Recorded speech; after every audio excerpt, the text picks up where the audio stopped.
This is Russ, the author of The Estate. I'm going to go on. We're going to move on to chapter 18, but I'm going to recap chapter 17 first. Chapter 17 is about the girl. So Roger and Anna are starting to think that something nefarious happened to the girl. That they wondering what happened. Did she just leave? But she loved Jimmy. Why would she just leave? Why would Violet leave? And then they were thinking that maybe the mother, Miriam, had something to do with it. She didn't like that. She didn't like the girl, and the girl was not upper class enough, and they thought something was a problem. But they don't know what happened to the girl. You know, if Miriam did something to her, where did she go? Where's her body? So, and then Anna had a thought. She said, you know what, Roger, why don't you, I'll wait here. You go run to, remember we found King's grave?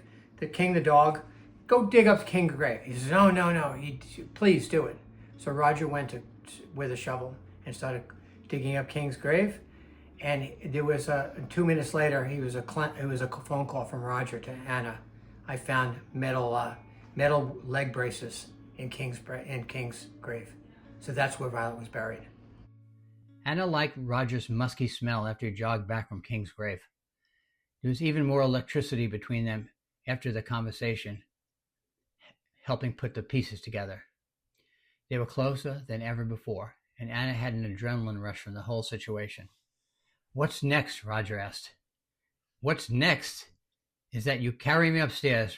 I need some Roger time. Anna whispered seductively. God, yes, Roger replied. After some much-needed intimacy, they lay on the bed under the cool air of a ceiling fan. Sunlight flooded the room, and for a moment, all was well in the world. They looked at each other in silence and mutual admiration, feeling particularly content. Anna hadn't felt this happy since the accident, and Roger since the loss of his wife. Roger went down to the kitchen and returned with 2 glasses of ice water. He put them on the nightstand and sat on the edge of the bed. Anna gave him an approving glance, then looked off as if in thought. She took a deep breath before she spoke. Roger, we are going to have to dig up King's grave. Wait, what? Roger almost spat out his water. Anna took a deep breath. Roger, I know this sounds crazy, but we need to check King's grave. I believe that's where we'll find Violet. We can't go to the police with just a hunch. We need more proof. Roger frowned incredulously. Wait, when you say we, you mean me, right? You want me to dig up the body. I will be there next to you for moral support. Come on, you can do this, babe, Anna encouraged. Roger threw up his hands. Anna, I love you, but this is asking a lot. If I find a bone, I'm definitely going to throw up. King's grave is over 60 years old. If you start to find anything creepy, you can stop, and we'll immediately call the police, Anna reassured him. Roger begrudgingly agreed. He found a shovel in the garage and pushed Anna's chair over to the site. He took off his shirt and cleared bushes and stones. The ground was hard at first, then softened. He dug methodically and orderly. After a good-sized hole, he found nothing. Anna watched from close by. Keep going, Roger. You're doing great. She was enjoying seeing her man shirtless and sweaty.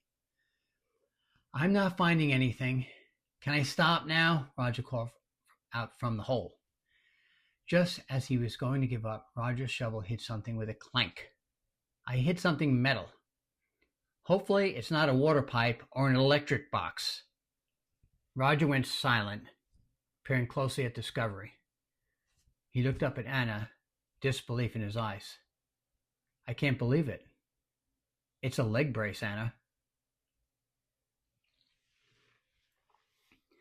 The next morning, a full police forensic team arrived on the scene, and by the afternoon, the site was completely excavated. Initial forensic findings took over a week. It was not like CSI where they discover things in a day. The grave was the final resting place for both a dog and a young female. They found 2 leg braces and 3 bullets. One bullet was with the dog's bones. One was lodged in the female's spine, and the other was near the skull. Bones indicated the female was shot twice, once in the back and once in the head. Forensics matched all 3 bullets to Miriam's rifle. The police also found something unusual in the grave. In the female's rib cage, there was a single diamond earring. Anna felt relieved. Although DNA evidence was not yet available, she knew they had found Violet's body. A cold case decades old was now solved. She only wished she had more details on exactly what happened and why. This was an incredible tragedy. Violet's life was cut short. Miriam escaped justice, and Jimmy's world was devastated. Anna shared the information with both Gerald and Reggie. They felt that Anna had done the family a great service by solving this crime. When the brothers asked her what she was going to do next, she told them she wanted to finish her PhD and concentrate on physical rehab. Lately, she had some tingling sensations in her legs. She also assured them that she would continue exploring the Sumner family history as much as she could. As expected, they were delighted. That night, Anna fell into a deep sleep and once more had a vivid dream. She saw an angry Miriam alone in her house, watching Violet by the wood's edge through the window.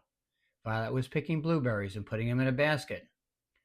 Next, Miriam stormed out, confronting Violet, and got right in her face, her rage evident. "Stay away from my son. Do you hear me? You are not Sumner material. Jimmy doesn't even like you, so get your crippled ass off my property. I never want to see you again." Miriam scowled with venom. Violet was caught off guard by Miriam's aggressiveness, but she wasn't a wallflower. "You are wrong, Miss Sumner. Jimmy and I love each other." "The hell you do," replied Miriam. "Get out of here now." She took a broad swipe at Violet, knocking the basket out of her hand, spilling the berries all over the ground. As Violet fell to her knees to pick up the berries, something dropped out of her pocket, a small satin pouch. Miriam was quick to pick it up. She opened it and found a pair of diamond earrings. "You little thief!" she screamed and grabbed Violet violently by the arm. "They are mine. Jimmy gave them to me," Violet responded, shoving Miriam and snatching back the earrings. "You are going to regret stealing from me. I have a gun, you know, and now I'm going to hold you here until the police arrive," Miriam said angrily. Anna could see Miriam go back to the house and come out with a rifle. Violet was trying to escape, but she couldn't move fast. She was afraid and crying, wondering where Jimmy was. She called out, "Jimmy, help me!" But Jimmy was not home. She thought that if she could just get to the trees, she would be safe.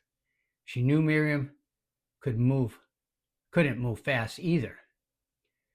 There was a loud crack, and suddenly Violet was in excruciating pain. From about 200 yards away, Miriam had fired her rifle, hitting Violet in the lower back. Violet was alive but losing consciousness. She screamed for help as loud as she could, but no one heard. No one could save her. There was so much blood, she thought, as she fell forward, realizing she was going to die. In a last act of defiance, Violet swallowed one of the earrings. If she died, it would be the only way anyone could identify her killer. Violet thought no one heard the screams, but she was wrong. King heard them. He was barking and jumping against the fence that was holding him.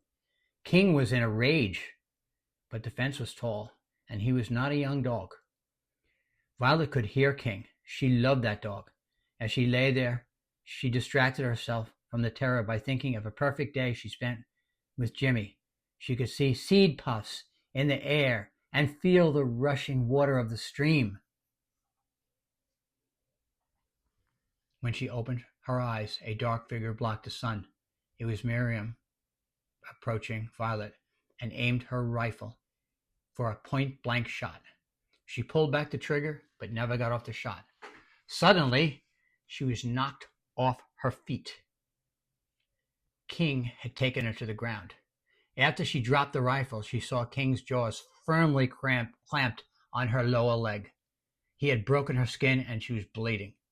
She struggled and kicked to free herself, but couldn't. She was, however, able to crawl to the rifle. King briefly let go of her leg, but continued growling and barking. Unfortunately, he was no match for a gun. A single shot echoed across the property, and King was dead. Miriam stood over King's body and spoke to him. "Sorry, boy. You were such a good dog until today. I will have to tell the boys how you had distemper and I had to put you down. At least you won't be alone in your grave." Miriam walked back to Violet, who was surprisingly still breathing. "Sorry, I had to save my son from you. You would add nothing to his life." She pulled back the trigger and fired. Anna screamed out loud and sprang up in bed. Her heart was racing. The room was hazy. "Am I awake?" she thought. No, she was not awake, but she was also not alone. In the corner of the room stood Violet. Anna could barely see her, but she could tell that she was smiling. "Why?" she thought. "I'm so sorry for the terrible thing that happened to you," Anna told her. "I wish you had more time with Jimmy." "It's okay, Anna. I am with Jimmy now," she answered. "Everything is as it should be. You helped reveal the truth about what happened. I knew you would do it from the first time I met you. It was me you saw at the archives on the day of your accident. You did a good thing for me, and I am grateful. I see a bright future for you and your family." Having a family was a happy thought for Anna. "Everything will be as it should be," she echoed back to Violet, reaching out her arms. "I want to hug you before you leave. You changed my life." Violet moved closer, and Anna could clearly see her face for the first time. She laughed, an aha moment dawning on her. "I really should have known this already," she said with a broad smile. And there were many clues. Violet was glowing, her image beginning to fade. As Anna gave Violet a final embrace, she whispered softly in her ear, "I'm going to miss seeing Ruby." "She will miss you too," replied Violet.